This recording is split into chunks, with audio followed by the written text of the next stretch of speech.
بسم اللہ الرحمن الرحیم۔ السلام علیکم۔ ایک نئی ویڈیو کے ساتھ حاضر۔ پرانے زمانے کی بات ہے، ایک تاجر تجارت کی غرض سے بغداد پہنچا۔ پرانے وقتوں میں تجارت کا یہ قانون تھا کہ تاجر جس ملک میں تجارت کرنے جاتا سب سے پہلے وہاں کے بادشاہ سے ملاقات کرتا، اپنا سارا سامان تجارت دکھاتا اور اس کی خوبیوں اور انفرادیت سے آگاہ کرتا تھا۔ چنانچہ اس تاجر کو بھی بغداد پہنچنے کے بعد بادشاہ کے دربار میں پیش کر دیا گیا۔ تاجر نے بادشاہ کے حضور تحائف پیش کیے، پھر مال تجارت نکالا اور ایک ایک چیز کی خوبی بیان کرتے ہوئے دکھانے لگا۔ حضور، یہ پانی سے چلنے والی گھڑی ہے جو میں نے یونان سے خریدی ہے۔ یہ قالین ہے جو میں نے ایران سے خریدا ہے اور یہ خالص ریشم کے تار سے بنا ہے۔ یہ قلم ملاحظہ فرمائیے جو میں نے جاپان سے بہت مہنگے داموں خریدا ہے۔ تاجر نے ایک ایک مال کی اہمیت بیان کی۔ بادشاہ نے مسکراتے ہوئے کہا، بہت خوب، تمام چیزیں بہت عمدہ نایاب ہیں جو تم نے ایران، یونان اور جاپان سے خریدی ہیں، لیکن یہ تو بتاؤ کہ تمہیں ہندوستان میں ہمارے شایان شان کوئی چیز نظر آئی؟ تاجر نے بادشاہ کو متاثر کرنے کے لیے کہا، یوں تو بادشاہ سلامت، آپ کے شایان شان بہت چیزیں تھیں، لیکن جو چیز مجھے پسند آئی اس کو حاصل کرنے کے لیے مجھے کچھ عرصہ وہاں قیام کرنا پڑتا، جبکہ میرے پاس صرف 2 دن کا وقت تھا۔ بادشاہ نے پوچھا، اچھا وہ کیا چیز تھی؟ تاجر بولا، جناب وہ ایک موتی ہے اور اس کی خاص بات یہ ہے کہ وہ دوسروں کو بانٹنے سے بڑھتا ہے، اس کو کوئی چرا بھی نہیں سکتا اور اس موتی سے بہت سارے زیور بھی بنا کر پہنے جا سکتے ہیں۔ بادشاہ بہت متاثر ہوا اور کہنے لگا، میں اسے حاصل کرنا چاہتا ہوں۔ اس نے فوراً اپنے ایک خاص وزیر کو سامان و سواری اس ہدایت کے ساتھ رخصت کیا کہ اب وہ موتی لے کر ہی لوٹے۔ وزیر اپنے مقصد کے لیے نکل پڑا۔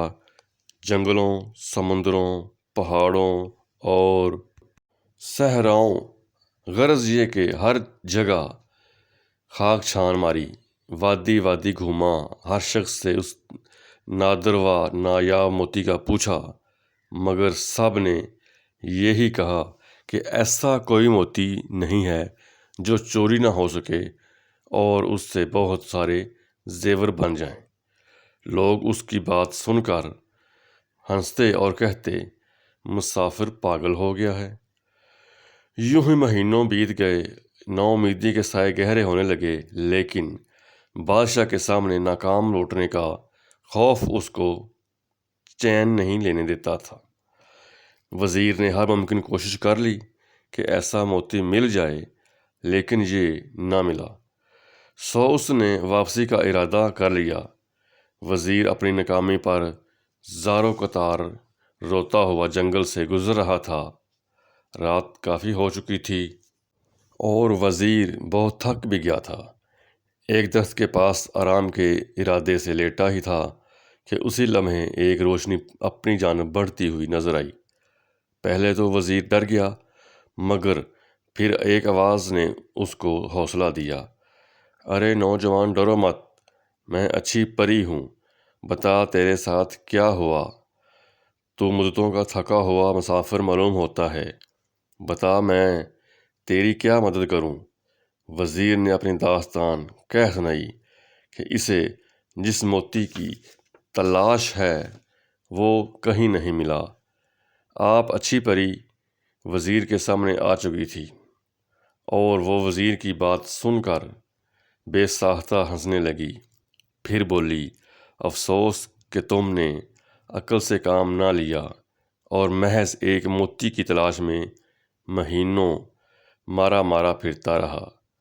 وزیر بولا، اچھی پری، میں تمہارا مطلب نہیں سمجھا۔ وہ بولی، بھلے آدمی وہ موتی دراصل علم کا موتی ہے، لیکن تو اس کی ظاہری شکل کو تلاش کرتا رہا۔ علم تو ایک ایسی شے ہے جسے ہزاروں نام دیے جا سکتے ہیں۔ کہیں اسے پھلدار درخت کہتے ہیں تو کبھی سورج سے تشبیہ دیتے ہیں، اور اسے سمندر بھی کہا جاتا ہے، لیکن اسے کوئی چرا نہیں سکتا۔ لیکن اس سے زیور بنانے والی صفت؟ وزیر نے حیرت سے پوچھا۔ پری نے مسکراتے ہوئے کہا، علم کی بہت ساری صفات ہیں، تم اس موتی کی صورت کو کیوں تلاش کرتے ہو؟ یاد رکھو، ہر شے کی تاثیر کا تعلق اس کے نام سے نہیں بلکہ اس کے اندرونی خوبیوں سے ہوتا ہے۔ اسی طرح علم بھی ایک نایاب موتی ہے کہ جس سے یہ حاصل ہو جائے وہ اس سے ایسے ہی سج جاتا ہے جیسے انسان زیور پہن کر سجتا ہے، اور اسے کوئی چرا نہیں سکتا، بلکہ یہ تو بانٹنے سے بڑھتا ہے، گھٹتا نہیں۔ وزیر بڑے غور سے پری کی بات سن رہا تھا اور بالآخر اس بات کا قائل ہو گیا کہ واقعی علم ایک ایسا موتی ہے جس کے پاس ہو وہ دراصل دنیا کے سب سے قیمتی زیور کا مالک بن جاتا ہے۔ وزیر نے پری کا شکریہ ادا کیا، جس کے بعد اچھی پری وہاں سے غائب ہو گئی۔ اب وزیر بہت خوش ہوا اور اپنی کامیابی کے گیت گاتا ہوا اپنے ملک روانہ ہو گیا۔ وہاں پہنچ کر اس نے بادشاہ کو علم کے موتی کے بارے میں بتایا اور سمجھایا، تو بادشاہ بھی پری کی بات کا قائل ہو گیا کہ صرف علم ہی وہ موتی ہے جسے کوئی چرا نہیں سکتا۔ تو پیارے ساتھیو، علم ایک ایسا موتی ہے جس کی چمک دھمک سے زمین سے آسمان، فرش سے عرش تک روشن ہو جاتا ہے، اور علم کے اس موتی کی روشنی میں ہی انسان کائنات کے خالق و مالک تک رسائی حاصل کر لیتا ہے۔